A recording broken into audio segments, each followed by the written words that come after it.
It is Hard Squash Lessons 101. Yeah. 101. So, we're going to start with the one everyone knows. This is a butternut squash. Yes. It's easy, it's big, it makes a lot. I always like to tell people is, keep in mind this is where all the meat is, and this end has the seeds in it. So don't be deceived by the fact that this end is bigger, because it's got a hole in the middle with seeds in it. And Do you know how many of these things I've cut up in my lifetime? And I never realized that? This is insane. You can see here, that's where the seeds would be. Oh, yeah, and this is all meat. Right, yes. So when you look at that and you think, okay, this squash, this one will probably make 2 batches of soup, because a batch of soup is generally 2 cups. Yes. So in my head, I'm always like, well, how many batches do I want to make? And then I go 1, 2. Okay. There's probably a good one in this one, because that one's a little bigger than this one. So you just sent me over like 40 pounds. So we usually make about 10 to 15 gallons at a time. Yeah. So that's the ones with the fat necks. Yes. This one's called a kabocha. Yeah. And a kabocha is very similar to a butternut in that it's a heavy, sweet, orange squash. It's miserable if you want to cut it in half and roast it. So my suggestion is you stab it with a knife a couple times. Yeah. Pop it in the microwave. Really? Cook it for like 5 minutes so it softens a little, and then you don't feel like you're taking your arm off. Oh, and then you can cut it. Then you can cut it. And then you can scoop the seeds out, you can finish roasting it.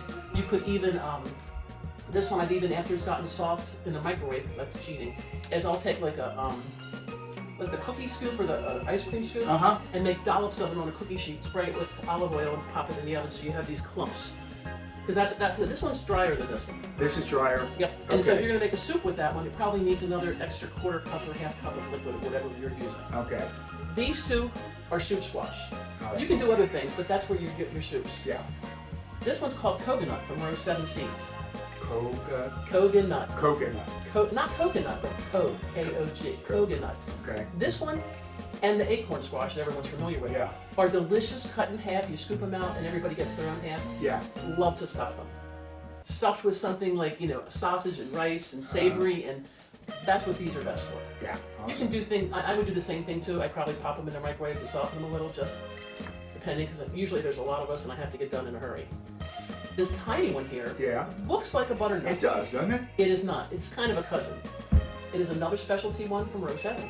And we just cut them in half, pop them in the oven, roast them. You can put, in our house we like maple syrup, but butter and maple syrup in it, or you can add some raisins or craisins, and there's a bunch of little things you can do with those that are just delicious. But everybody gets their own half. Of course. That's easy now. Otherwise they're going to be fighting. And now we get down to, this is not a squash. Not a squash. Not a squash. Not a squash. Sweet potatoes. Sweet potatoes. People love sweet potatoes in the fall, don't they? They like sweet potatoes. They've been asking for them for weeks. So sweet potatoes are in. Yeah. They come in. The one thing you may not know about sweet potatoes is once you pick them, you have to cure them. Yeah, this I don't know. You didn't know that either. What does that mean? They have to go into, we put them in a container with a heater and a fan so that they actually cure, and the outsides of them get a little tougher. Otherwise, if they're not cured, when you bump them, you'll get a soft spot and they'll rot right there. Wow. Who would have thought? Who'd have thunk it, right? Because you just see piles of sweet potatoes. You had no idea that they had to have no idea. When you use them, what do you use sweet potato for most of the time? Do you use them at all? Do you like them? At our house, we probably just cut them up, cube them, and eat them like a roasted sweet potato. Yeah.